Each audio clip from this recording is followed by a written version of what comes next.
네, 안녕하십니까. 우리가 지난 시간까지는 이제 상표법 전체에 대해서 다 설명을 드렸습니다.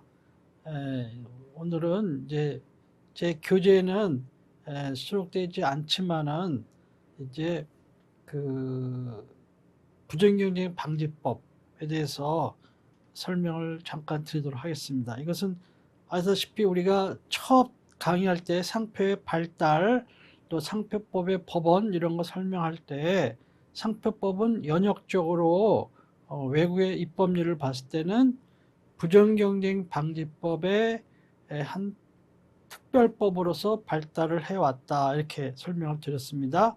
우리나라는 외국법을 개수하는 과정에서 도입하는 과정에서 1949년에 상표법이 먼저 이렇게 제정이 되고 또 부정행위 방지법 1962년에 이렇게 나중에 개정됐지만은 사실 서양의 법제사를 보면은 부경법이 먼저 상표법은 나중에 이런 식으로 되었고 또 부경법이 있기 전에는 이런 것들은 불법 행위로서 이렇게 처리가 되었다 이렇게 설명을 드렸습니다. 그래서 상표법은 부정행위 방지법의 특별법이기 때문에 부정행위 방지법하고 굉장히 밀접한 그런 관계에 있어요. 그래서 상표법 설명하면서 부정경쟁 방지와 관련된 많은 것들은 제가 그때그때 다 설명을 드렸습니다. 그렇지만 종합적으로 부정경쟁 방지법이 어떤 것인지 한번 보게 되면 상표법을 이해하는데 더 도움이 되기 때문에 제가 이 시간에 설명을 드리도록 하겠습니다. 그 다음에 옛날에는 부정경쟁 방지법이라고 그랬어요. 그런데 영업비밀을 보호해야 된다 이렇게 해가지고 하면서부터 부정경쟁 방지 및 영업비밀 보호에 관한 법률 이렇게 법률의 명칭이 바뀌었습니다. 그런데 사실은 영업비밀 침해 행위도 넓은 의미에서는 부정경쟁 행위의 한 유형이에요. 그래서 외국에서도 이렇게 시행이 입법례를 보면은 그냥 부정경쟁 한 행위로 이렇게 다루고 있어요. 이러다가 점점 영업비밀이 이제 보호하는 게 중요하게 되다 보니까 이것을 이제 특별법을 이렇게 만든다거나 이런 걸 하는 경우가 있었어. 우리나라도 영업비밀을 그럼 두는데 독립적인 법으로 만들 거냐 아니면은 어떻게 할 거냐. 그건 종래 다른 나라 보면 부정경쟁 방지법의 한 유형으로 보니까 그렇게 해서 이제 도입을 하면서 다만 법률의 명칭을 일반 국민이 알기 쉽게 부정경쟁 방지 및 영업비밀 보호에 관한 법률 이런 식으로 해서 규정을 한 겁니다. 근데 사실 영업비밀 보호에 관한 거, 영업비밀 침해 행위 이것은 사실은 대부분이 특허와 밀접한 관련이 있는 것이지 이제 주로 부정경쟁 상표하고 이렇게 관련이 있는 것은 아니거든요. 그래서 우리는 이제 이걸 띄어서 영업비밀 침해 행위는 여기서 설명할 필요는 없는 것이고 부정경쟁 행위를 중심으로 한 부정경쟁 방지법에 대해서 설명을 드리도록 하겠습니다. 먼저 부정경쟁 방지 및 영업비밀 보호에 관한 법률 줄여서 부정경쟁 방지법이라고 하고 더 줄여서 부경법이라고 합시다. 여기에는 이제 부정경쟁 행위란 이런 것이다 해가지고 제2조 1항이 없고 1호에 쭉 가나다라 이렇게 해가지고 규정을 하고 있어요. 그래서 그 내용들에 대해서 한번 뭐가 부정경쟁 행위인지 살펴보도록 합시다. 이 부정경쟁 행위에 대해서도 이렇게 포괄적인 조항을 둬가지고 미국의 경우에는 미 연방 상표법인 레남 액트라고 있거든요. 레남 액트 43조 A항이 부정경쟁 행위를 일반적인 조항을 포괄적으로 규정을 하고 있어요. 그걸 해석을 하면서 이런 행위는 부정경쟁이다. 이런 것은 뭐 그렇다. 이런 식으로 해석을 해나가고 있어요. 이렇게 하는 나라가 있고 이런 것은 주로 뭐야? 선진 산업 국가들이 되게 이런 식으로 하는 것이고 후발 산업 국가들은 어떻게 그렇게 되면 선진국의 경우 다 부정경쟁에 걸려 들어가니까 모방을 해서 어느 정도 발전해야 되는데 그래서 산업정책적인 측면에서 뭐야 테크니컬하게 뭐야 요러한 경우만 부정경쟁이다 이렇게 한다고. 옛날에 독일이 그랬어요. 독일이 영국이나 프랑스에 비해서는 후발 산업 국가였거든요. 그래서 그런 식으로 해왔어요. 그러다가 독일의 법제를 일본이 모방을 하면서 일본도 그런 식으로 해왔어요. 근데 일본법을 또 우리가 모방하면서 그렇게 해왔어요. 이렇게 해서 이렇게 열거적으로 이것만 부정경쟁이다. 그것만 벗어나면 부정경쟁이 아닌 거야. 이런 식으로 이제 해왔던 거예요. 그래서 우리도 이제 그런 식으로 규정을 해왔어요. 그러다가 점점 우리 산업이 발전하고 또 외국에서 통상 압력도 있고 우리 나름대로 보호할 필요 있고 해가지고 뭐야 부정행위를 하나씩 더 덧붙여 나가기 시작해서 늘렸어. 그러다가 오늘날에는 뭐야 일반 조항적인 것도 하나 뜩 집어넣어가지고 지금은 선진국 그런 수준의 보호를 해주고 있는 거예요. 자, 그럼 하나하나 봅시다. 처음에는 이제 그럼 부정행위는 건 뭐야? 크게는 뭐예요? 크게 전통적으로는 컨퓨전, 혼동을 야기하는 행위, 미스테이크, 오인을 야기하는 행위, 디셉션, 기만을 야기하는 행위, 이런 것들이 unfair competition이야. 예?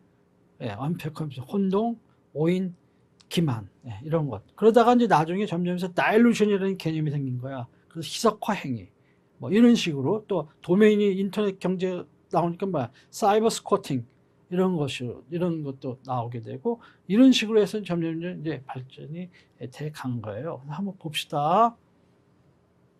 첫째가 상품 가목이야.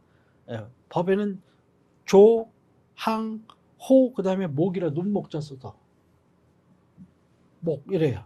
가목 이렇게 된다. 이제 가목부터 쭉 이렇게 봅시다.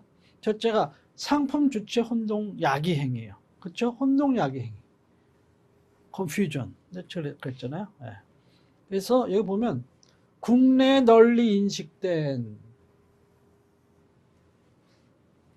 타인의 성명권하고 상표권하고 충돌 문제 이런 상호권하고 상표권의 충돌 문제, 또 상표, 상품의 용기, 포장, 그 밖에 타인의 상품을 표시한 표지와 동일하거나 유사한 것을 사용하거나 이러한 것을 사용한 상품을 판매, 반포 또는 수입, 수출하여 타인의 상품과 혼동하게 하는 행위.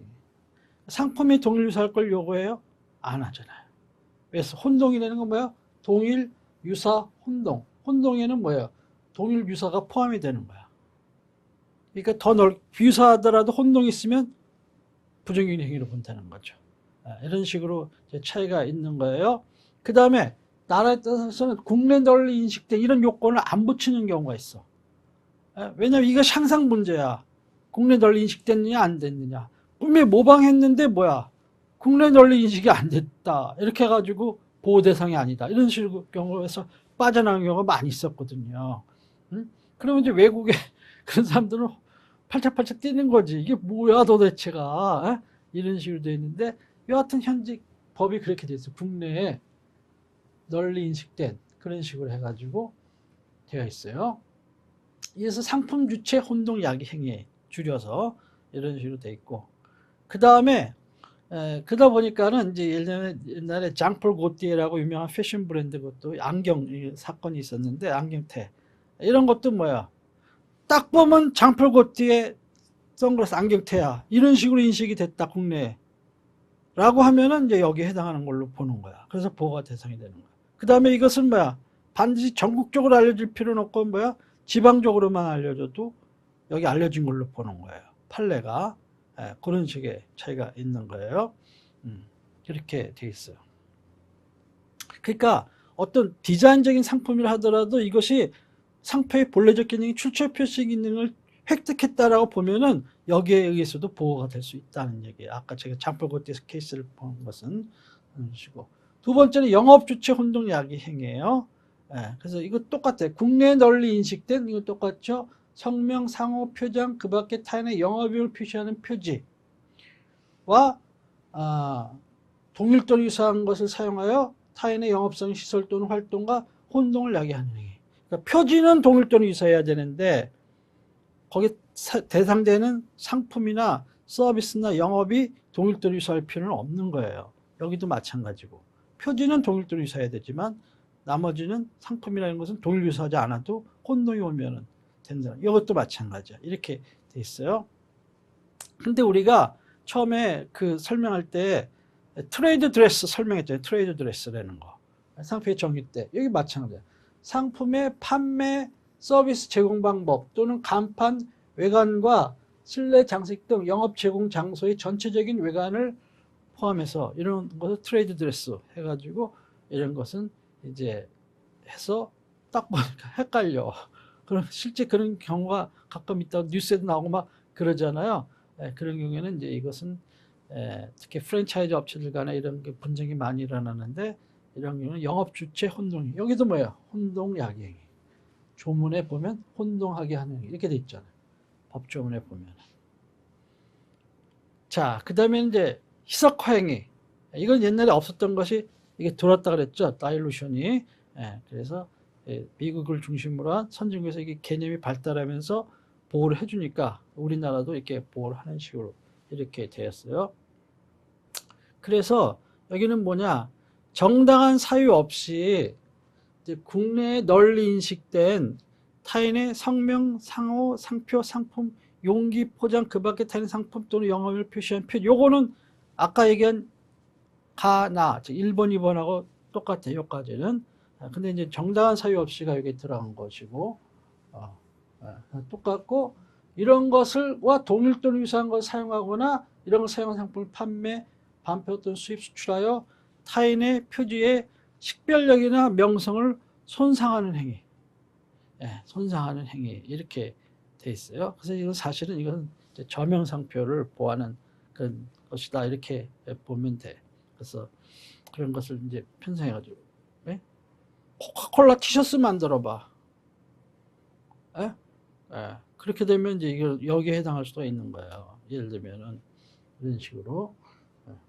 이것도 아까 얘기한 이런 트레이드레스 같은 거 이런 것도 포함된다 해서 식별력을 이제 희석화, 다일루트, 코닥 필름 있는데 뭐 코닥 장난감이 나온다고 쳐봐.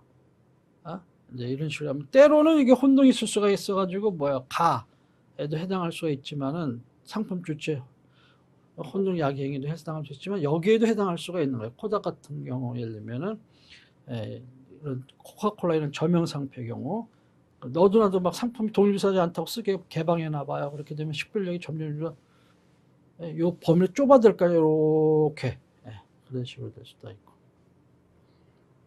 그래서 명상을 손상하는 이런 식이고. 세 번째는 뭐야? 원산지 오인하게 행위죠. 오인. 요번에 미스테이크. 여기 법조문에 보면 오인하게 하는 행위 이렇게 있잖아요. 그래서 상품이나 그 광고에 의하여 또는 공중이 알 수 있는 방법으로 거래상의 서류 또는 통신에 거짓의 원산지 표시를 하거나 이러한 표시를 한 상품을 판매, 반포 또는 수입, 수출하여 원산지를 오인하게 하는 행위 이렇게 돼 있어요. 대표적인 거를 봅시다. 예를 들면 노량진 수산시장에 갔어. 근데 뭐야? 연평도 꽃게라 그래. 근데 그게 아니야. 예를 들어서 산지, 원산지 해가지고 상품, 식품들 원산지 많잖아요. 그런 게 이제 문제가 될 수가 있다는 거예요. 그런 것은 원산지, 오인야기 행위, 부정경제 행위에 해당한다는 거예요. 자, 그 다음에 생산지 등 오인야기 행위 이거예요.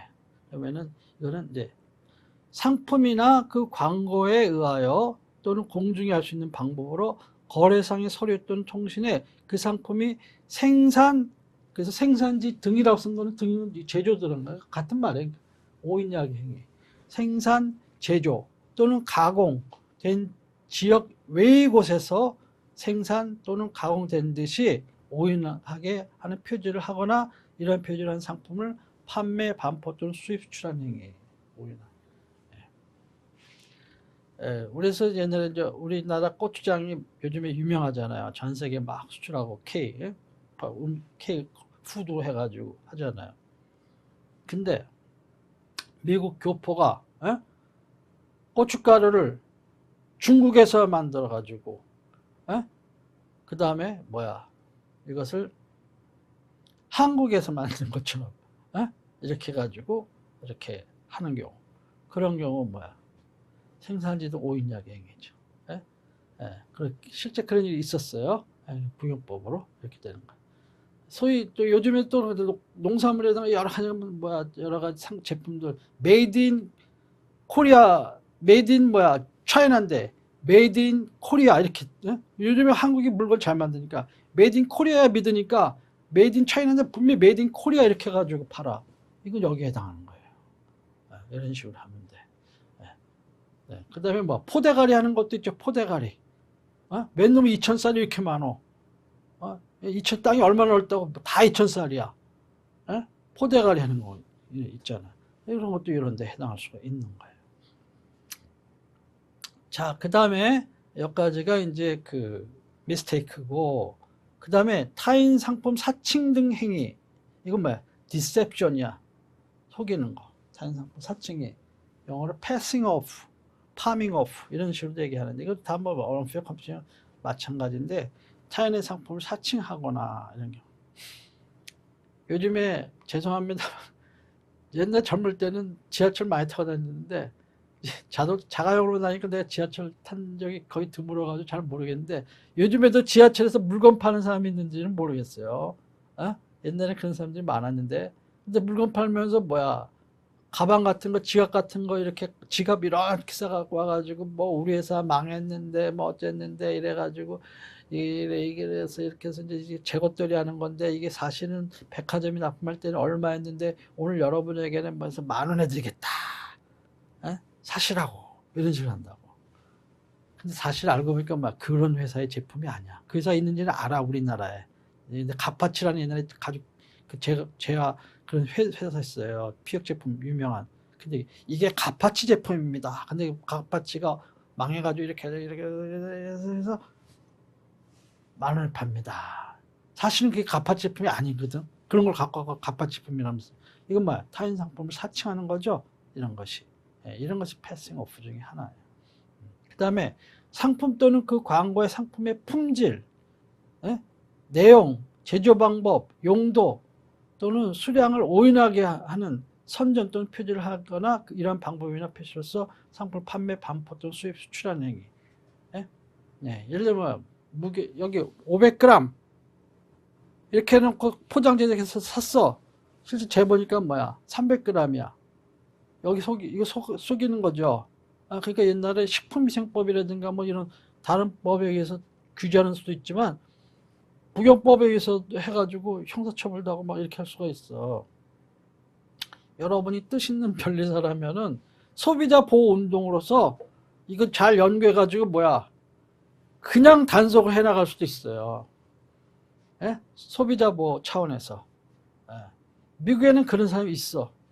돈 버는 것도 좋지만 시민사회 운동으로서 하는 분들이 있어. 소비자 못 속이게끔. 시장을 이렇게 페어하게 하고 뭐야, 클린하게 하는 거지. 그럴 수도 있다 하는 거예요. 자, 전통적으로는요, 여기 1번부터 6번 그 중에서 다일루션 행위 빼고 요까지가 우리나라 옛날에 부정경쟁 방지법에 있었던 거예요. 근데 거기다가 하나가 또 있었어. 영업 비방 행위. 영업 비방. 영업하면서 막 경쟁사를 비방을 해. 근데 그거는 뭐야?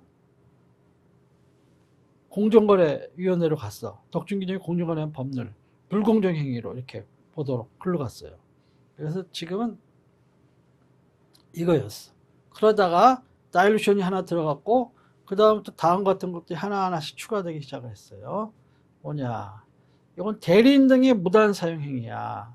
그러니까 다음 어느 하나의 나라에 등록된 상표 또는 이와 유사한 상표에 관한 권리를 가진 자의 대리인이나 대표자 또는 그 행일 전 1년 이내에 대리인이나 대표자였던 자가 정당한 사유 없이 해당 상표를 그 상표의 준 상품과 동일한 유사한 상품에 사용하거나 그 상표를 사용한 상품을 판매, 반포 또는 수입, 수출하는 행위, 이렇게 돼 있어요. 이건 옛날 상표법에도 있던 규정이야. 이런 것은 등록을 받을 수 없도록 돼 있었어. 단 뭐야? 옛날에는 이의신청이 있는 경우에만 거절했어요. 왜냐면 이런 관계가 있는지 아닌지 심사하는지 알 수가 없잖아. 근데 지금은 이의신청 없더라도 거절할 수 있게끔 이렇게 돼 있었죠. 그런데 옛날엔 등록은 거절할 수 있게 돼 있는데 사용을 하게 되면 어떻게 되냐에 대해서는 규정이 없었어. 등록 출원 안 하고 그냥 쓰면 그럼 어떻게 되는 거야? 이런 경우도 있었잖아요. 그런 경우에 이게 법에 이제 흠이 생긴 거죠. 흠결이. 그래서 이것은 아니다. 그래서 다시 여기 부경법에 넣어가지고 이것은 뭐야? 사용을 금지하는 거야. 이제 사용도. 당연히 이렇게 해야 돼. 조약상에 이렇게 의무가 있는 건데 이제 법에 흠결이 있었던 거죠. 그러니까 사실 이렇게 거래를 하다 보면 이제 그 대리인이라는 것은 여기서 뭐야? 저 수입 대리점 업체 주로 이런 사람들을 얘기하는 거예요. 예. 대표자는 또 누구야? 뭐 상표 라이센스 같은 거 대행해주는 라이센싱 에이전시들이 있거든요. 큰 회사들도 많이 있다고. 여러분 상표법 열심히 공부해가지고 그런 회사 만들어도 돼. 근데 그때 이제 그 사람들하고 상표권자하고 어떤 계약을 하잖아요. 그때 representation agreement 이런 걸 체결을 해. 그러니까 상표 에이전시를 뭐라 그런다고? 에이전트라고 안 하고 에이전트라고도 하지만 representative라는 용어를 쓴다. 대표자. 예, 근데 사실은 뭐야? 라이센스 하는 업무를 대신하는 대리해주는 그런 대리인의 일종이죠. 그러니까 여기서 대리인이나 대표자 그런 의미예요. 꼭 그런 경우에 있어서만 염두에 두고 대표자라고 한 건 아니에요. 아무튼 그런 한 예로 그렇다는 얘기야. 이런 대리인 대표자 있던 자는 그 뭐야? 그 자의 상표가 뭐가 어떻게 생긴지 다 알잖아요. 어? 근데 뭐야? 그 사람 허락도 없이 지가 멋대로 떡 사용을 하고 또 뭐 등록을 한다든가 뭐 이런 식으로 수도 있거든요. 예, 그런 경우에는 안 된다는 거지. 그리고 그런 관계가 있었든지 1년 이내 이런 경우가 있을 수도 있어. 그러니까 사업이 수입 대리점 계약이 잘 진행될 때는 가만히 있다가 수입 대리점 나 당신하고 이제 더 이상 안 한다 이럴 때는 뭐야? 다른 사람한테 수입 대리권 줄까봐 또는 아무튼 뭐 자기 이제까지 해온 거 사업 계속 하고 싶어서 욕심에 딱 동일 또는 그런 것을 상표 등록을 하거나 쓰거나 이런 경우도 있거든요. 그런 경우에 이제 등록 금지는 상표법에서 사용 금지는 부경법에서 이렇게 한다는 거예요. 그래서 이런 것을 못하게 하는 거예요. 그런데 여기서 이제 이걸 적용을 할 때 문제가 되는 거고. 요러요러한 나라, 이런 나라는 뭐예요? 공업설권 뭐야? 파리 협약 당사국, 그러니까 파리 협약이야. 그다음에 세계무역기구 회원국 WTO, 그다음에 뭐야? 상표법 조약의 취약국 TLT. 여기서 항상 문제되는 것이 주로 요 세 조약이에요.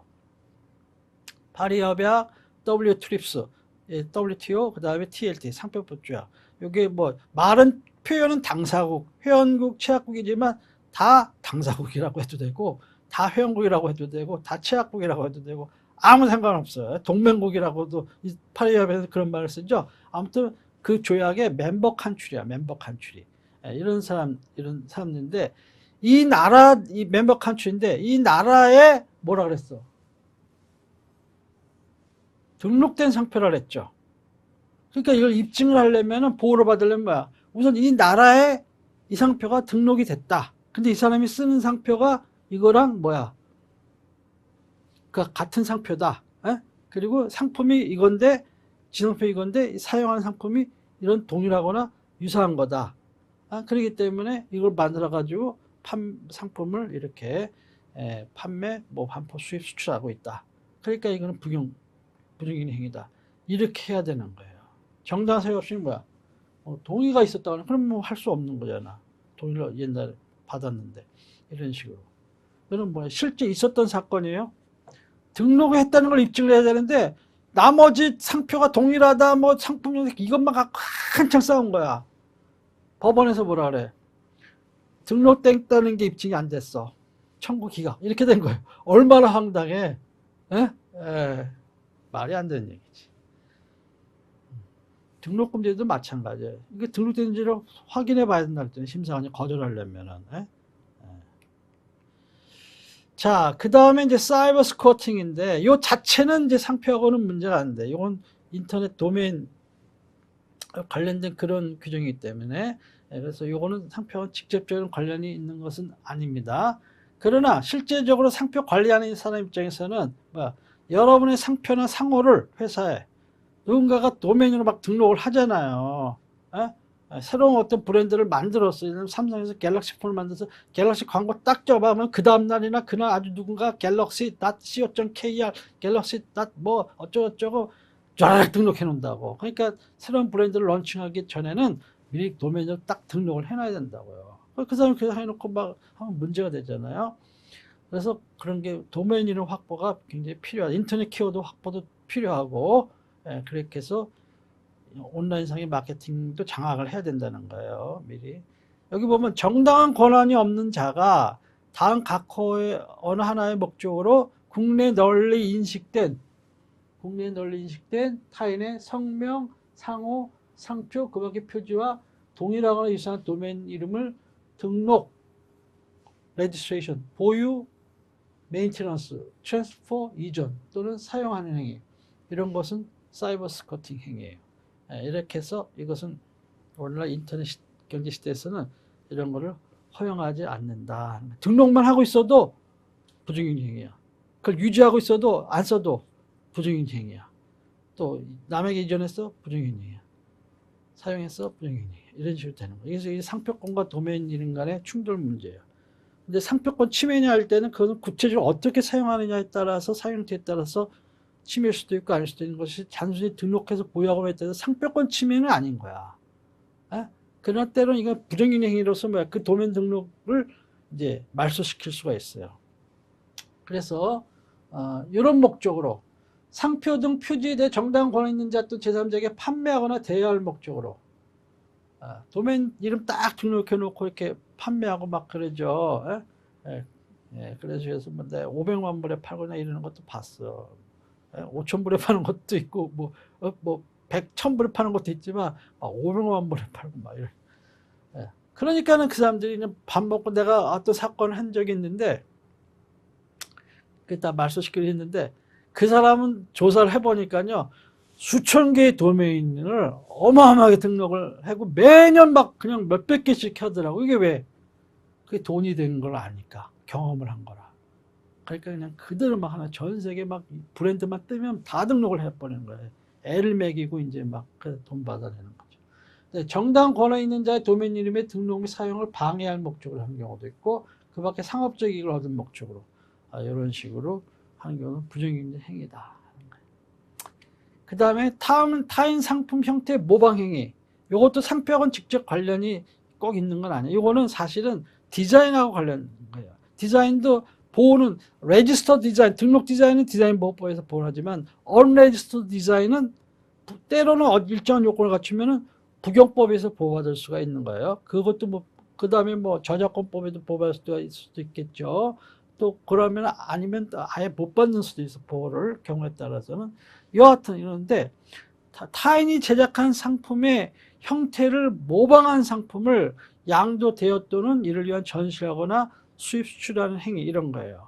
입체 상표의 경우에 때로는 이런 건 약간 충돌이 있을 수도 있을 수는 있어. 경우에 따라서는 그렇게 많지 않겠지만 여기서 형태라는 건 뭐냐? 형상, 모양, 색채, 광택 또는 이들의 결합한 것. 말하며 시제품, 프로토타입 또는 상품 소개서상의 형태를 포함한다. 이렇게 돼 있어요. 이런 것은 돼 있는데 다만 다음에 어느 하나에 해당하는 경우는 제외한다. 이렇게 돼 있어요. 뭐냐면은 이제 이런 형태가 갖추어진 날로부터 3년이 지나버리면 보호를 못 받아. 그러니까 뭐야? 언레지스터드 디자인은 뭐야? 3년 이내에는 이 디자인 능력 없어도 이런 요건을 갖추면은 이제 보호를 받을 수가 있는 거예요. 3년 이내라면 이런 것이고.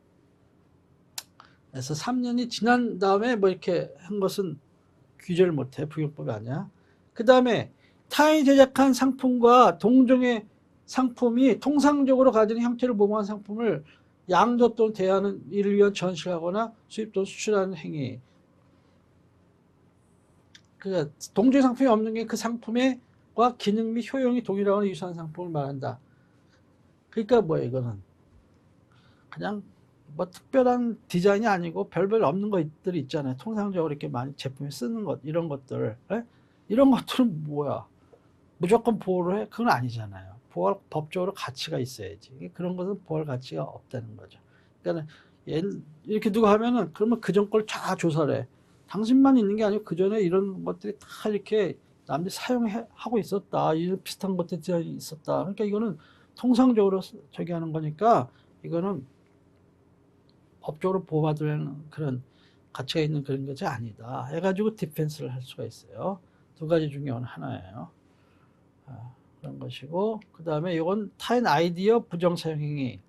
이것도 상표하고는 관련이 없어요. 이거는 이제 어떻게 보면 특허라든가 뭐 디자인이라든가 이런 것들하고 주로 이제 관련이 있는데 이제 그게 이제 서브미션 오브 아이디어 이런 것인데 근데 요거 실제는 대기업들이 뭐야, 중소기업, 이거 영업비밀이라든가 이런 거 여러 가지 아이디어 가로채려고 이렇게 해놓고 제안서 다 받고 이래가지고 계약은 안 하고 막 지가 만들어 비슷하게.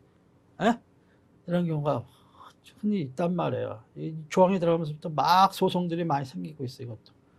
사업 제안, 입찰, 공고 등 거래 교섭 또는 거래 과정에서 경제적 가치를 가지는 타인의 기술적 또는 영업상의 아이디어가 포함된 정보를 그 제공 목적에 위반하여 자신 또는 제3자의 영업상 이익을 위해서 부정하게 사용하거나 타인에게 제공하여 사용하게 하는 행위, 이런 거예요.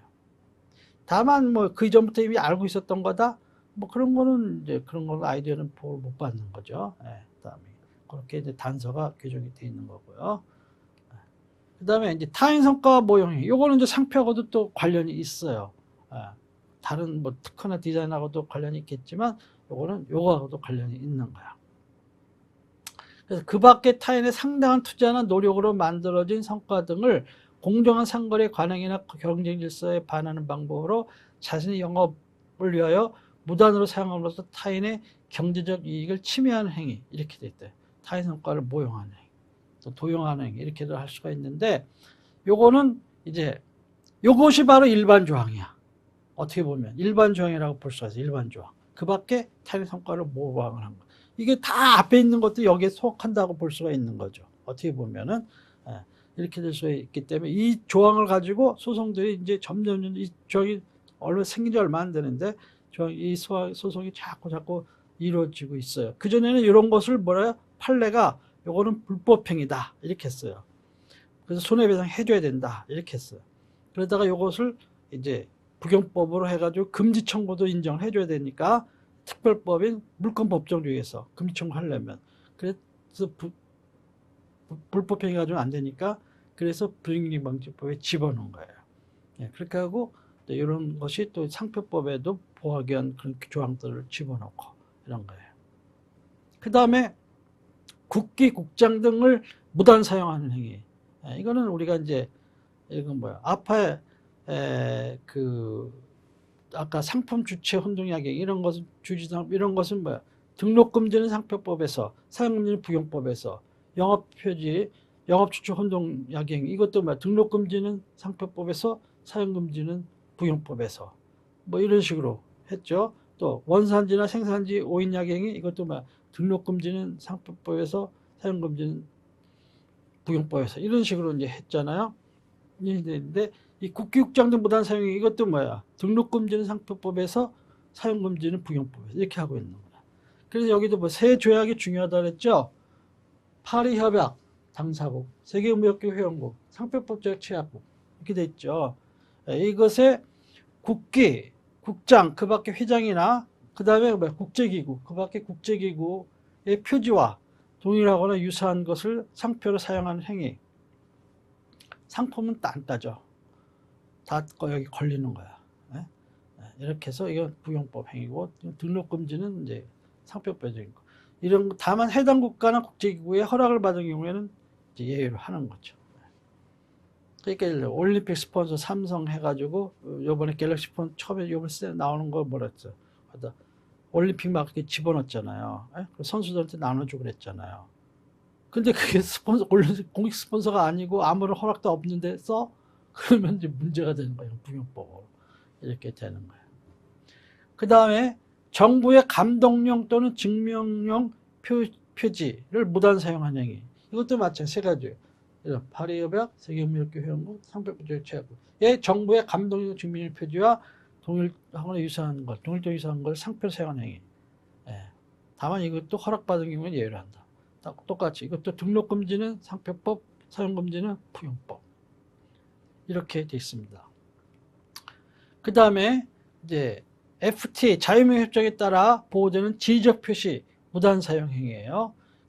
정당한 권한이 없는 자는 이제 대한민국이 이 외국과 양자간 또는 다자간으로 체결하여 발효된 자유무역 협정, 다자무역 협정, 다자 자유무역 협정이면 다자 조약이고, 한미 뭐 이런 식이면 이제 양자 조약이고, 에 따라 보호하는 지적 표시 대하여는 이제 이런 아까 얘기처럼 원산지 오인약행이 또 생산지 오인약, 원산지 오인약행이, 생산지 오인약행이.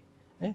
예. 이런 부정경쟁행위 이외에 또 지적 표시에 나타난 장소를 원산지로 하지 아니하는 상품에 관하여서는 다음과 같은 행위를 할 수 없다. 이렇게 되어 있어요. 지적 표시 사용하는 상품과 동일하거나 동일하다고 인정되는 상품으로 한정하는 거예요. 대신에 지적 표시는 늘 그렇게 따르죠. 동일하거나 동일하다고 인정되는 상품이 하나다. 항상 이렇게 따르죠. 그래서 이제 여기 보면은 진정한 원산지 표시 이외에 별도로 지적 표시를 사용하는 행위, 이런 거예요. 그다음에 지리적 표시를 번역 또는 음역하여 사용하는 행위. 또 종류, 유형, 양식 또는 모조품의 표현을 수반해 지적 표시 사용하는 행위. 무슨 이태리 풍 뭐 이런 거 있잖아요. 이와 같은 방식으로 지적 표시 사용 상품을 양도, 인도 또는 이를 위하여 전시하거나 수입 수출하는 행위. 원산지 오인 약이 또는 생산지 등 오인 약이 하는 지적 표시 사용 상품을 인도하거나 이를 위하여 전시하는 행위. 이렇게 돼 있어요. 네, 이런 것들은 사실은 이제 우리가 그 상표법 강의할 앞에 설명할 때 해당되는 등록금지 설명할 때 다 나왔던 내용하고 똑같은 거예요. 이런 것들은 이제 비슷한 건데 이런 것이다 하는 것이고, 다만 다음 각호 요건 같은 경우에는 이제 계속 사용할 수가 있어요. 어떤 경우냐면 국내에서 지적 표시의 보호 개시일 이전부터 해당 상표를 사용하고 있을 것. 예, 그러니까 그 전 선사용해야 된다는 거죠. 그리고 이에 따라 상표 상을과 해당 지적 표시의 보호 개시일에 국내 수요자 간에 그 상표의 특정 상품을 표시하는 것을 인식됐을 것. 즉 선사용해서 특징의 것은 어느 정도 인식됐다. 그러면 그 전은 계속 사용할 수가 있는 거예요. 예, 이렇게 해서 할 수가 있는데, 요거는 이제 아까 말씀드린 여기서 13 타인성과 모형행위하고 요거하고 지금 FDA 요거는 상표법하고 다 밀접한 관련이 있는 조항이다 하는 것이죠. 네. 자, 그러면 이제 부정행위가 있었다. 이렇게 되면 어떤 구제가 있느냐 하면 이것도 상표법과 마찬가지예요. 민사, 형사, 행정적 이렇게 구제가 있는데, 민사는 뭐예요? 금지 및 예방 청구권이 있는 거예요. 그러면 상표랑 비슷해요. 조성물 폐기할 수도 있고 동시에 설비 제공할 수도 있고 기타 금지 또 예방을 필요한 조치를 할 수가 있어요. 도면의 경우에 도면 이름 등록 말소 이렇게 할 수가 있고요. 그 다음에 손해배상 청구할 수가 있어요. 그리고 이때는 손해 규정이 적용되는데, 이거는 다 상표법에서 손해배상 청구할 때 손해 규정하고 거의 그냥 똑같다고 보면 돼요. 이렇게 돌아가는 게. 따라서 그냥 그렇게 됐다 하는 것이고, 또 신용회복 조치 청구도 할 수 있다. 이것도 마찬가지야. 손해배상 청구와 함께 또는 이에 가름하여, 즉 대신하여 청구할 수가 있다 하는 것이에요. 네, 사형사적 계제는 상표법보다는 처벌의 정도가 좀 작아요. 상표법 뭐야? 7년 이하의 징역 또는 1억 원 이하의 벌금 이렇게 돼 있잖아요. 근데 부경법 요거는 영업비밀은 또 센데, 요거는 3년 이하의 징역 또는 3천만 원 이하의 벌금 이렇게 되어 있고요. 양벌 규정이 적용되고요. 이렇게 되어 있어요. 요까지가 이제 법에 규정이 되어 있는 것이고, 그다음에 행정적 구제가 가능해요. 예, 부인임을 보면 부정행위 행위인지 여부를 조사를 할 수가 있고, 특허청에다 각시, 특별시 뭐 이런 여기에는 그 다음에 필요하면 막 시정명령도 할 수가 있어요.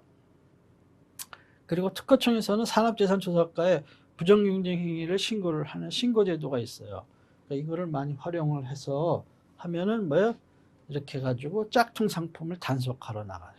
신문에 뉴스 보면 가끔 나오죠. 특허청에서 단속 나가가지고 이렇게 됐다. 그래서 사법경찰관이에요. 그래가지고 이렇게 형사처벌도 되고 막 그래요. 상표법과의 관계를 볼까요? 상표법의 부경법에 보면 이렇게 되어 있어요. 상표법에 부경법 제2조 내지 제6조 및 제18조 3항과 다른 규정이 있으면 그 법에 따른다 했어요.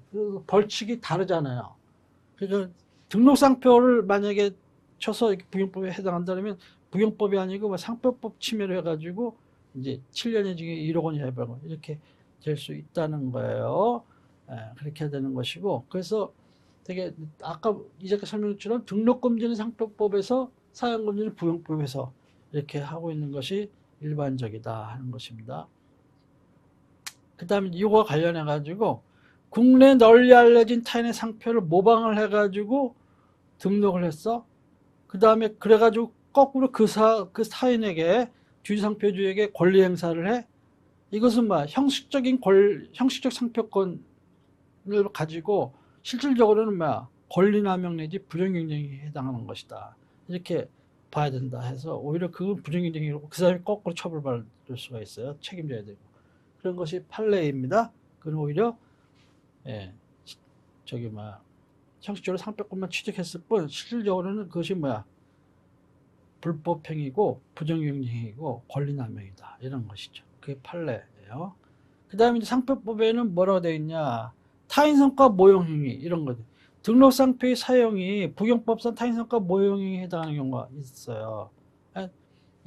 아까 얘기처럼 그런 경우에는 그 타인의 동의를 받지 아니하고는 그 등록상표를 사용할 수가 없다 이렇게 돼 있다고. 상표법에 92조 2항이 이렇게 돼 있어요. 이거는 이런 조항들은 반드시 알아놓으셔야 돼요. 시험에 자주 출제가 되는 그런 것이고 케이스로도 나올 수가 있어요. 이런 케이스를 이렇게 좀. 이런 경우에는 권리 상표 사용할 수 있느냐 없느냐 이런 식으로 이렇게 할 수. 거꾸로 뭐 이 사람은 그 사용 중지를 요구할 수도 있는 거죠. 그 다음에 부경법상 타인성과 모형에 해당하는 상표가 등록이 됐어. 그런 경우에는 그 상표에 관한 권리를 가진 자는 해당 상표 등록부터 5년 이내 취소 심판을 청구할 수가 있다. 이렇게 돼 있죠. 무효가 아니고 뭐랬어요? 취소. 무효여야 될 것 같은데 이건 취소야. 아무튼 특별하게 이렇게 취소 사유로도 규정이 돼 있어요. 그리고 취소는 보통 제척기간이 있는 거는 3년인데 이거는 뭐야? 5년이야. 제척기간이 5년. 이것도 종종 출제가 되는 그러한 중요한 조문이에요. 네, 이제까지 우리가 부정경쟁 방지법에 대해서 설명을 드렸고요. 다음에는 이제 상표법 변리사 시험 출제에 보면은 뭐라고 나와요? 상표 법령 및 조약 이렇게 돼 있잖아요. 상표 조약이 가끔 시험에 나온다 하는 것입니다. 이 중에서 현재 우리나라가 가입된 조약만 나오니까 가입되지 않은 것은 신경 안 써도 되고 또 별로 그렇게 많지도 않아. 우선 고업소유권 보호를 위한 파리 협약 굉장히 중요한 거예요. 그 다음에 세계무역기구의 무역 관련 지적재산권 협정 또는 지적재산권 협정인데 WTO 트립스라고 하는 것이죠.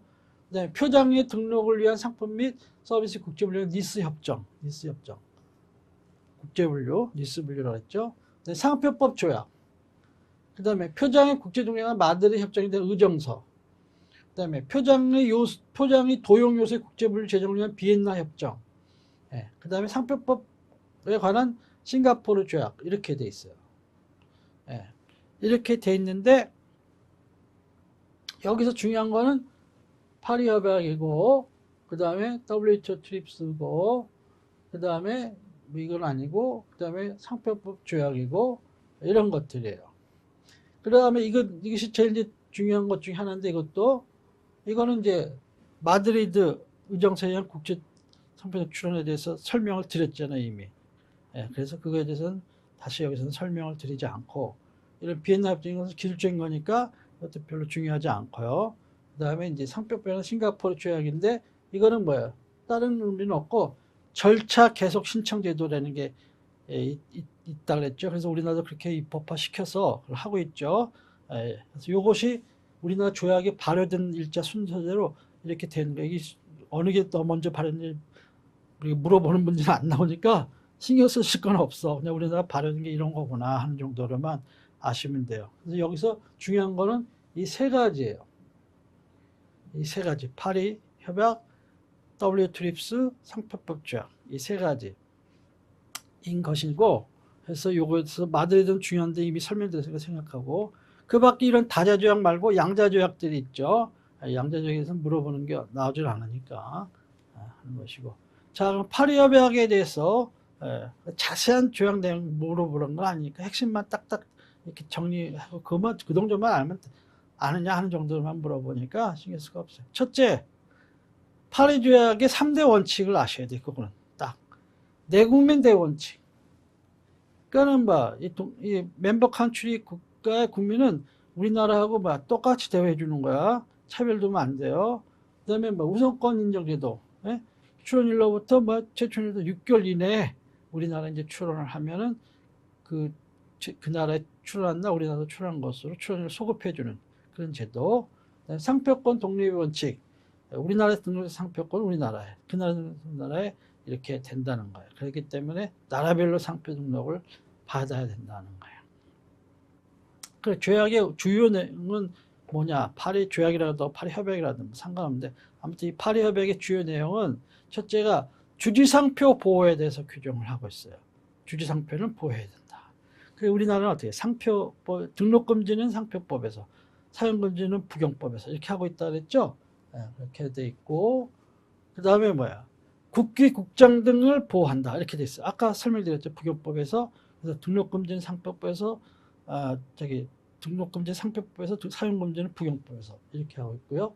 그 다음에 서비스표, 단체표장 보호해준다. 우리는 서비스표 보호해주고 있어요. 옛날에 서비스표라고 했지만은 지금은 상표라는 개념의 서비스표도 집어넣어가지고 보호해주고 있잖아요. 그 다음에 단체표장 보호를 해주고 있고, 우리나라는 이 파리협약 1980년 5월 4일 날 발효가 됐다고. 상표법 개정하면서 단체표장은 1980년 5월 4일 이후에 이렇게 운영이 되기 시작한 거예요. 그전에 없었어. 서비스표는 어땠냐? 재정법 시대 때부터 1949년부터. 일본은 없었어. 일본은 거의 그냥 뒤늦게 1980년 이후에 들어가지고 그게 된 거예요. 그 이후. 훨씬 우리나라보다. 그래서 일본 사람 서비스표는 잘 처음에는 회의 나가서 이렇게 얘기를 해보면은 잘 개념을 못 잡아. 우리는 1949년부터 제도 운영해가지고 많이 알게 되고, 뭐 지금 이제 일본은 다 알지만은 옛날엔 그랬다 하는 것입니다. 그거는 왜 그러냐? 그 당시 레남 액트가 1946년인가 언제 개정이 됐는데 그 만든 법이 레남 액트의 서비스표를 보호해줬거든요. 근데 우리가 1949년에 미국의 군정의 영향을 받았고 이렇게 해가지고 미국 상표법의 영향을 받아서 상표법이 제정된 측면이 많단 말이에요. 그때 그 레남 액트에 서비스표가 들어갔기 때문에 우리나라에도 상표법에 서비스표가 들어간 거라. 그래서 우리는 굉장히 일찍 이렇게 인정이 됐던 거예요. 그 다음에 대리인 또는 대표자에 의한 등록 사용 규제. 이건 뭐야?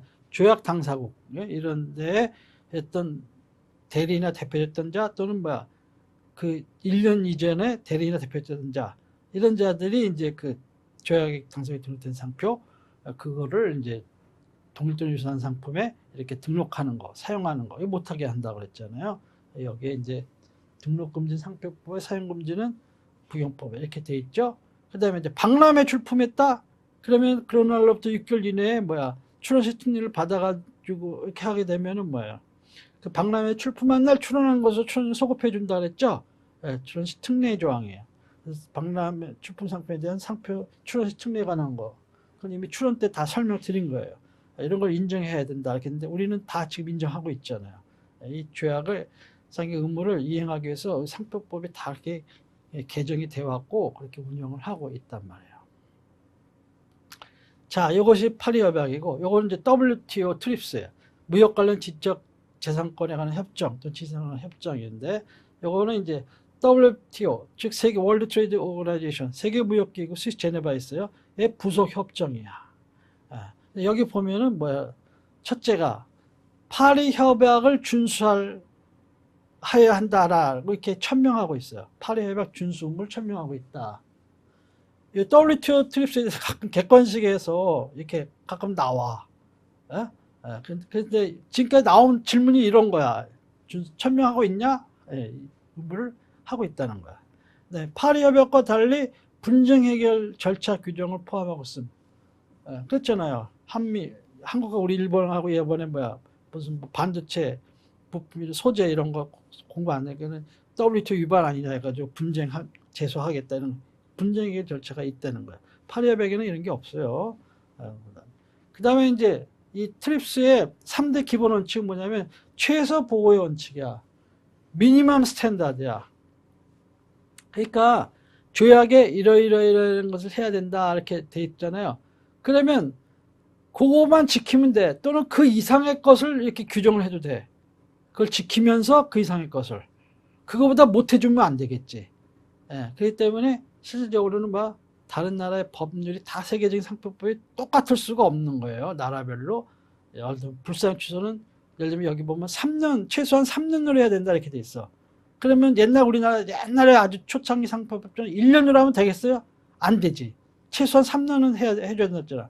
근데 지금 EU처럼 불상 취소를 5년간 이렇게 해놨어. 그러면 5년 동안 불상이면 취소야. 3년 때는 아직 청구할 수가 없어. 그거는 그거는 위반이 아니지. 최소 3년 했으니까 5년은 보장해 준다는 거 아니야. 이런 식으로 미니멈 스탠다드라는 거야. 그 다음에 내국민대의 원칙. 이거는 파리협약 때 설명드린 마찬가지야. 최국민대의 원칙은 뭐예요? FTA 막 체결하면서 이 나라에는 이런 혜택을 줬어? 그러면 그전에는 EU하고 해결할 때는 요만큼 혜택을 줬는데 미국하고 체결할 때는 이만큼 혜택을 줬어? 그러면 자동으로 이만큼 혜택이 오는 거 똑같이. 이게 최국민대의 원칙이야. 가장 혜택을 많이 준 나라의 기준으로 해가지고 똑같이 보호를 해준다. 차별을 두지 않고. 이것이 최국민대의 원칙이에요. 하는 것이고, 권리 소진의 원칙은 없어. WTO에. 이것이 굉장히 문제가 됐었어요. 이제가 돼가지고 이걸 넣자. 개발도상국들은 넣자 이런 거야. 왜냐 같은 제품에도 싸게 살 수 있으니까 넣자는데 이태리라든가 프랑스 같은 선진국 명품 수출하는 나라는 원하지 않겠지. 병영 수입하기 때문에 시장 질서 교란되고 상품 가격이 다운되고 이러니까 거기서 넣지 말자 이러는 거고. 그러니까 합의가 안 되는 거야. 그러니까 각자 알아서들 재량껏 해. 여기선 집어넣지 말자. 이렇게 해가지고 이제 규정을 안 한 거야. 그러니까 여기 시험에 나왔어. 권리 소지 원칙이 있느냐 없느냐. WTO 없는 거야. WTO 트립스는요. 주요 내용 이것이 가끔 나와요. 여기서 우선 식별력이 없는 상표라도 사용에 의해서 식별력 취득하면 등록될 수 있도록 있어야 되는 거야. 이렇게 우리나라는 그렇게 하고 있죠. 그 다음에 등록 요건으로서 표장이 시각적으로 인식 가능할 것을 요구할 수 있다는 거야. 비저블한 거. 그래서 원래는 다 이게 비저블 하잖아. 비저블한 상품이니까 되게 이제 이런 식으로 되는 것이고, 요게 문제야. 3번이 사용을 등록 요건으로 할 수는 있지만은 사용을 출원 요건으로 할 수는 없어. 이렇게 돼 있어요. 이게 뭐냐? 사용지 국가에서는 옛날에 출원하려면 사용이 있어야 돼. 사용시적이 있어서 언제부터 사용했습니다. 그걸 근거로 해가지고 출원을 해야 돼. 그러니까 미국 같은 나라는 미국 사람이라고 쳐봐.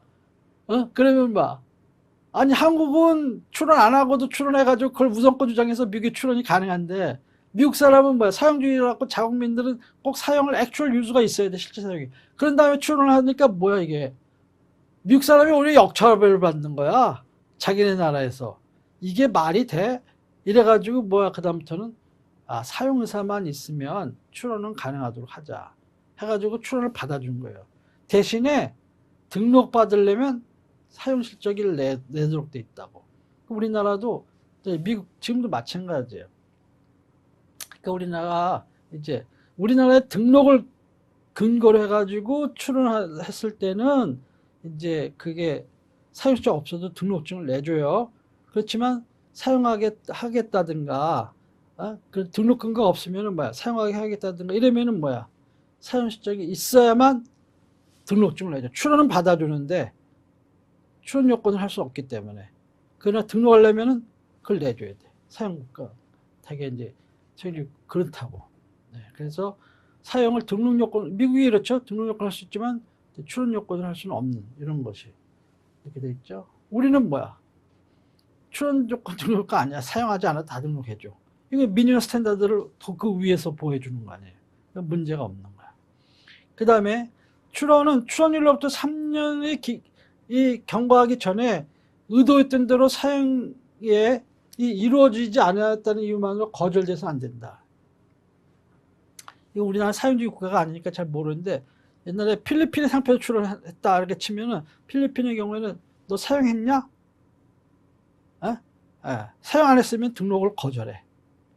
예를 3년 이내에 그걸 내야 돼. 필리핀의 경우에는 그렇게 출원하면 또 출원된 상가에 대해서 관리를 해나가야 돼. 그냥 출원해놓고 우리나라처럼 언젠간 되겠지 해가지고 심사결과 올 때까지 이렇게 하면 안 돼요. 이제 3년 이걸 따진다고. 그렇게 해가지고 했는데 최근 이제 상표법이 개정됐다고 하는데 예, 이제 그런데 아무튼 옛날에는 그랬다 하는 거예요 필리핀이. 예, 그래서 이유만으로 거절해서는 안 된다. 지금 이제 이런 걸 필리핀도 이제 이런 것을 벗어나기 위해서 이제 이런 것이 없었겠죠. 그 다음에 이제 상표정에서 이 신청 기회를 제공할 수 있다. 이건 해야 되는 것이고, 주지상표뿐만 아니라 주지서비스도 보호한다. 이건 당연한 것이고, 그 다음에 주지상표뿐만 아니라 저명상표도 보호한다. 이런 말이에요. 즉 얘기하면은 뭐라 되냐면 파리협약상의 주지상표의 보호를 등록상표의 지정상품과 유사하지 아니한 상품에도 준용한다. 이렇게 돼 있어요. 그러니까 뭐야? 등록상표 유사하지 않은 비유사 상품에도 널리 알려진 상표라면은 보호를 해준다는 거야. 다시 얘기하면 그 뭐 저명상표 보호해준다는 거죠. 저명상표에는 뭐야? 이종 상품 및 이종 영업의 분야에 이르기까지 보호를 해준다는 거니까 이런 얘기예요. 그 다음에 기술적 표장, 데스크립티브 마크의 공정한 사용, 페어 유스를 위해서는 상표에 대해 부여된 권리를 제한할 수 있다. 이렇게 돼 있어요. 우리는 뭐야? 상표권의 효력이 미치 않는 범위, 상표법 90조에 이렇게 규정이 돼 있잖아요. 우리나라는 당연히 조약을 인정하고 있고, 그 다음에 상표의 최초 등록과 갱신 등록은 그 기간이 7년 이상이어야 하며 상표의 등록은 무한정 갱신하다. 상표 우리나라는 뭐야? 반영구성이라고 그랬죠? 계속 갱신 10년씩마다 할 수 있고, 여긴 7년이라는데 우리 10년이잖아. 그렇게 돼 있고. 이게 왜 그러냐면 옛날에 홍콩은 처음에 등록을 하죠. 지금 홍콩은 처음에 출원하잖아요. 등록되잖아요. 그럼 존속기간이 얼마야? 7년이었어. 7년. 그리고 갱신하면 14년 이렇게 됐어요. 특이하죠. 근데 오늘날은 거의 대부분의 나라는 10년씩 단위로 이렇게 넘어가는데 옛날에는 그랬다 하는 거예요. 그런데 이런 조항이 있는데 그런 것이고, 자, 그 다음에 이제 이건 이제 밑줄 친 것들은 다 객관식에 옛날에 출제가 됐던 거예요. 그러니까 불상 취소 이런 경우에는 이제 3년이어야 돼. 최소. 아까 말씀드린 3년이다 이렇게 돼 있습니다. 우리는 그렇게 3년으로 이렇게 하고 있죠. 그래서 5년으로 해도 상관없어. 그러나 1년으로 하면 안 돼. 옛날에 북한의 경우에는 뭐야? 불상 취소 제도가 없었어. 일단 등록이 되면 뭐야? 취소 안 돼. 불상 취소는 적어도 안 돼. 취소는. 불상 취소 제도가 없었어. 그 다음에 지금 상표법 그 위에 이제 개정이 됐는데 그 위에는 그 불상 취소 제도를 내가 둔 걸로 이제 알고 있어요. 그래서 제가 옛날에 논문도 북한 상표법에 대해서 논문도 쓰고 그랬는데 나중에 언젠간 제가 남북 교류가 된다면 제가 북한 상표법에 대해서 한번 강의를 해드릴게.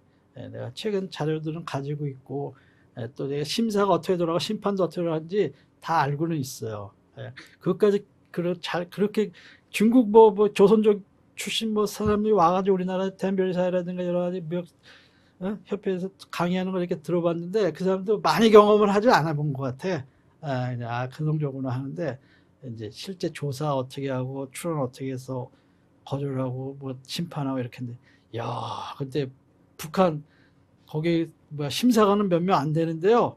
외국어 진짜 잘해. 영어라든가 불어 이렇게 오는 거 보면은요. 죄송한 얘기지만 우리나라 심사관님들 영어 쓰시는 것보다 받은 거 거절할 때 영어 표현보다 더 세련되게 해요.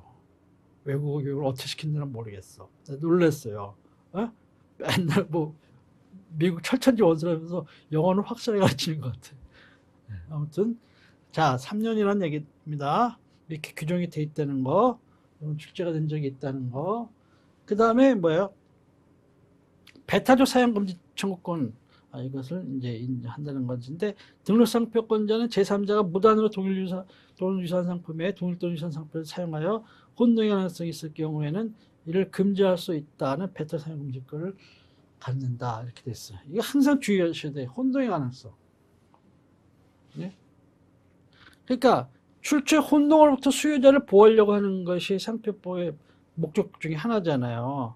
그렇기 때문에 상표가 유사하냐 아니냐, 상품이 유사하냐 아니냐 따지는 것은 혼동의 가능성이 있는지 없는지를 판단하기 위한 하나의 과정이라. 과정.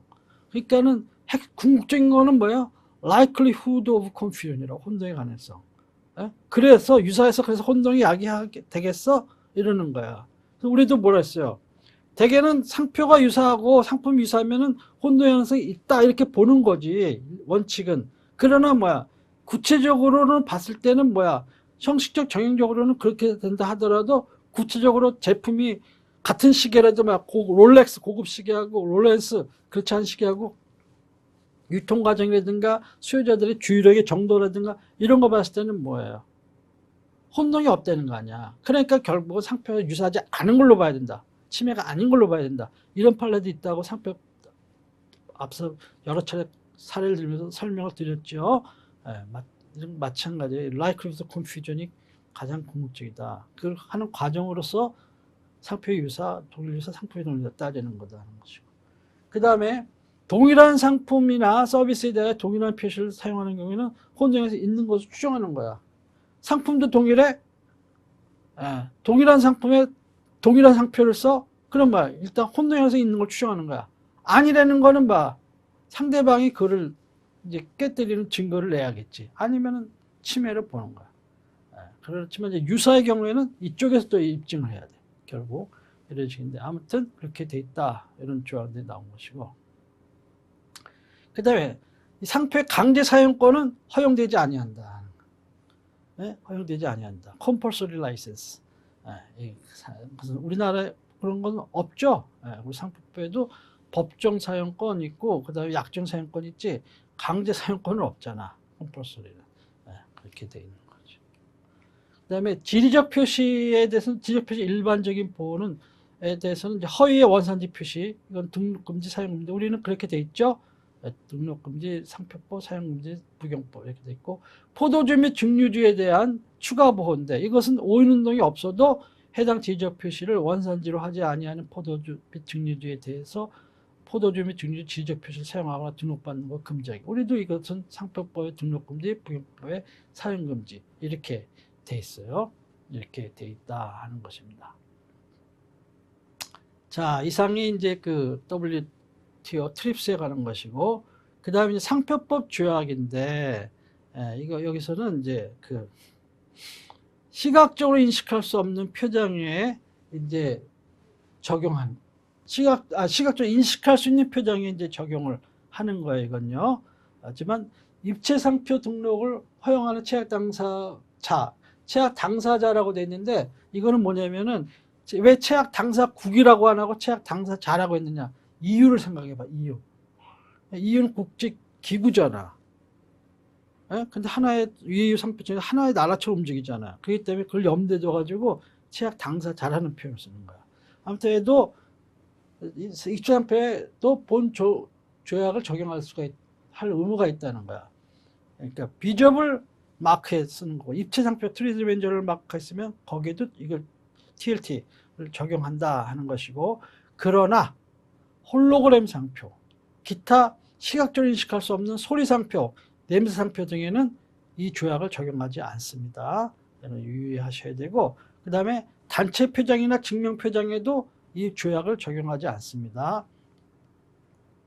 원래는요, 상표법 조약은 이 세 개의 이 각 조약 당사국들의 상표법의 실체법을 통일시키려고 했어요. 실체법과 절차법을.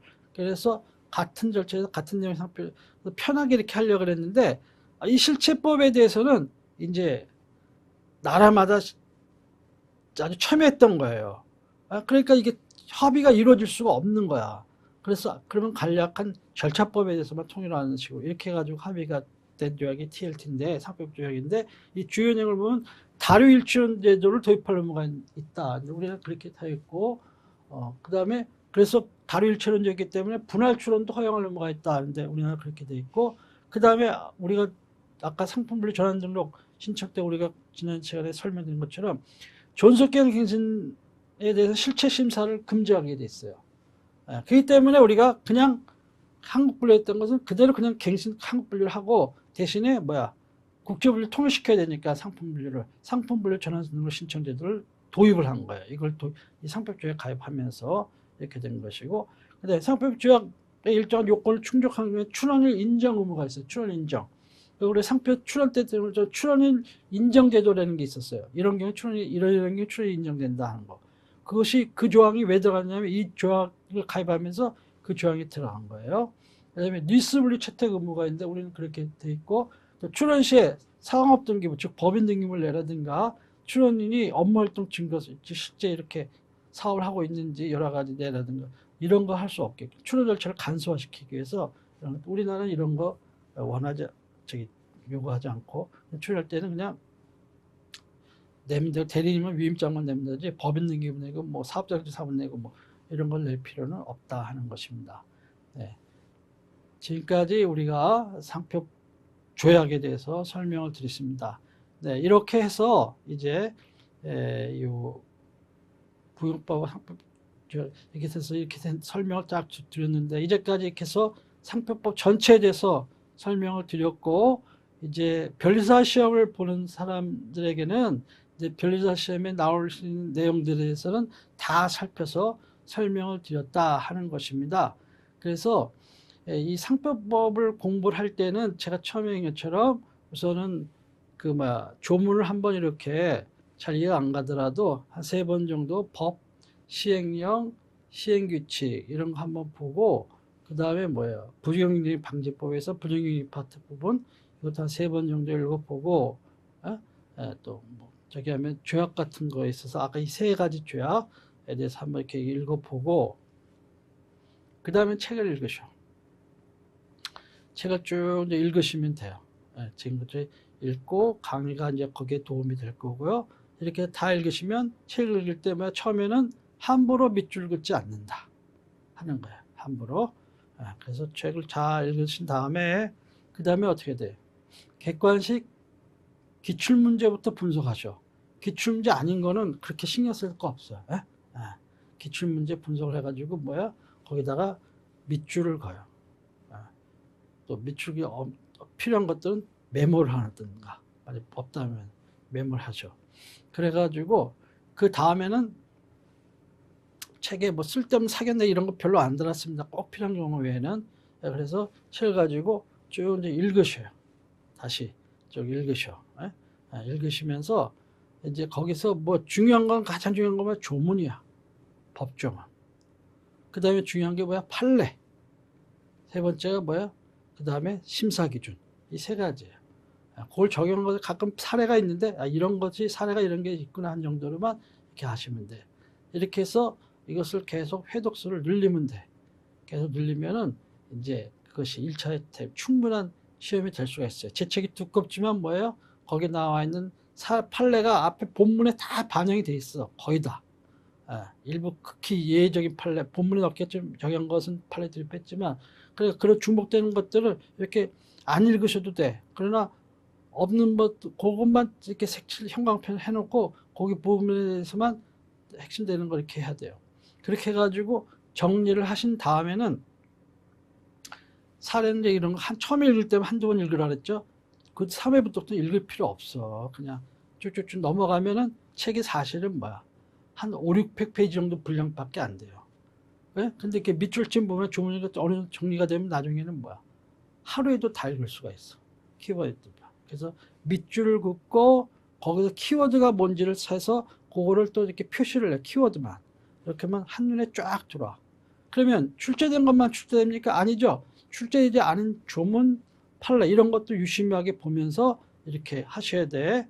그래서 나름대로 이렇게 해가지고 거기다 밑줄 나머지는 보조적으로 기출된 거 표시, 기출이 안 된 거 중요하다고 생각하는 것들은 이렇게 해가지고 한눈에 봐서 키를 잡아서 하루에 볼 수 있도록 이렇게 한눈에 해서 착착 넘어갈 수 있도록 이렇게 하셔야 돼요. 그래서 1차는 눈으로 공부하는 거야. 눈으로. 네? 눈으로. 자꾸 눈에 이렇게 해서 이렇게 하면 돼요. 그렇게 하게 되면은 여기 있는 내용 내가 쭉 기출문제 분석해 보면 여기를 벗어나질 않아. 그렇기 때문에 확신을 가지시고 쭉 해서 이렇게 하셔요. 이게 1차야. 이제 2차 끝났다? 1차 끝났다? 그럼 1차 정도 그 정도 공부하면 조문하고 판례가 많이 익숙해진 상태예요. 그럼 이제 2차? 그럼 기출문제를 풀어. 기출문제 풀어가지고 기출문제에서 어떻게 이걸 잘 쓸 수 있는지 이런 걸 보는데 시중에 나와 있는 기출문제 훌륭한 것도 있지만 또 같은 책이라도 잘 풀 문제도 있지만 이렇게 막 이게 뭐야 막 짜증기 식으로 막 그냥 이 조문 저 문제 막 갖다 이렇게 핵심을 써야 되는데 그렇지 않고 막 이 분량을 채우려고 하는 식으로 이렇게 그런 거는 바람직한 답안이 아닙니다. 뭐라고 딱 문제를 보고 여러분이 답안이 그 참고 기출문제지만 참고로만 하고 여러분이 어떻게 쓸지 이렇게 해가지고 거기에 판례 쓰려면 정확하게 써, 조문을 쓰려면 정확하게 써 이렇게 해가지고 이걸 축약을 해서 키포인트를 딱딱 잡아서 물어보는 거에 충실하게 답을 하는 답안을 해야지. 막 기계적으로 뭐든지 이건 이거고 그렇게 어떤 책들은 막 그렇게 돼 있더라고.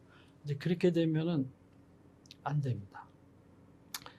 제가 뭐 언제 기회가 될지 모르나 이제 기회가 된다면 그렇게 이제 그 기출 문제 어떻게 이걸 풀어나가는지에 대해서도 한번 강의를 할 수 있는 기회를 마련해 보도록 하겠습니다. 그러나 그 전이라면 기준에 나와 있는 시중에서 사람들이 많이 보는 문제집이 좋은 문제집이니까 그럼 갖다가 기출 문제를 자꾸 푸십시오. 그렇게 해가지고 2차는 뭐라 했어요? 써봐야 된다 그랬죠. 자꾸 써보고 다 쓸 수 없으면은 어느 정도 단계는 눈으로 써야 돼 이제 머리로 써야 돼 머리로. 어느 정도 써보고 머리 잡고 그래서 자꾸 이렇게 해봐야 돼요. 이렇게 해서 하고 해서 하면은 이제 문제를 잘 풀 수가 있고 다 합격할 수가 있다 하는 것입니다. 근데 다 합격하시는데 왜 못하느냐? 그 수준까지 올라가는 사람이 그렇게 시간 제한이 돼 있는 거야. 시간은 제한돼 있고 다른 과목도 공부해야 돼. 시간 제한돼 있기 때문에 거기까지 많이 해서 열심히 해서 그 수준까지 올라간 사람은 붙는 거고 거기까지 못한 것은 아직 내가 못 미쳤다 하면 더 시간 쏟아부어가지고 열심히 하면은 될 수가 있어요. 그렇게 해서 하면은 별서 시험 합격하는데 문제가 없다 하는 것이고 기업체에 계신 분들은 이제 그 내용을 다 이제 어느 정도 이해를 하셨으니까 더 중요한 건 여러분에게는 여기에 실려 있는 판례들하고 사례들입니다. 실제 어떻게 구체적인 사례에서 어떻게 법원들이 판결을 했는지 그러면은 감각이 많이 살아서 여러분의 회사의 브랜드를 어떻게 창출할 때 또 보호할 때 이렇게 유지하고 관리할 때 할 수 있는지 이제 그런 것이죠. 그러시고 또 여러분의 경우는 더 중요한 것은 이제 수출을 하는 경우가 많으니까 해외로 뻗어나가야 되니까 외국제도 외국의 나라에게 글로벌하게 브랜드를 어떻게 관리를 하고 또 보호를 해야 되느냐 하는 것이 더 중요할 수가 있습니다. 그래서 그런 것들은 제가 기회가 난다면 이제 각국의 주요국들을 중심으로 해가지고 상표법을 이제 설명하는 그런 강의를 만들 계획을 가지고 있는데 이제 어느 정도 제가 업무를 하다 보니까 어느 정도 시간이 될지 모르겠습니다만은 최대한 그런 시간이 마련된다면 마련해서 또 강좌를 올리도록 하겠습니다. 이제 공부하시다가 모르시는 거 있으면은 제가 이제 저기 인터넷 저기 이메일 주소 사이트에 있으니까 이메일 주소를 이렇게 해주시면 제가 필요한 것들을 공통돼서 다 알아야 되는 것은 제가 이제 사이트에서 올려서 답을 해드리고 그렇지 않은 것은 개인적인 여러분에게 메일을 보내드리든가 답을 해드리든가 아니면 전화로 이렇게 답을 해드리도록 이렇게 하겠습니다. 제가 업무도 하고 이렇게 하기 때문에 여러분 일일이 많은 사람이 전화 오는 거 이런 거에 대해서는 제가 대응을 할 수가 없다는 점을 이해해 주시고 일단 질문은 처음에는 이메일로 이렇게 보내주시면 감사하겠습니다. 그리고 제가 이제 옛날에는 강의를 쭉 상당히 많이 하다가 이제 이번에 오랜만에 강의를 하는 거기 때문에 다소 부족한 점이 있을 수도 있다 생각합니다. 이런 것들은 앞으로 차차 개선해 나가도록 하겠습니다. 제 강의와 교재가 여러분이 상표법을 이해하고 공부하는데 도움이 되기를 됐으면 바랍니다. 그동안 강의를 들으셔서 대단히 감사합니다. 감사합니다.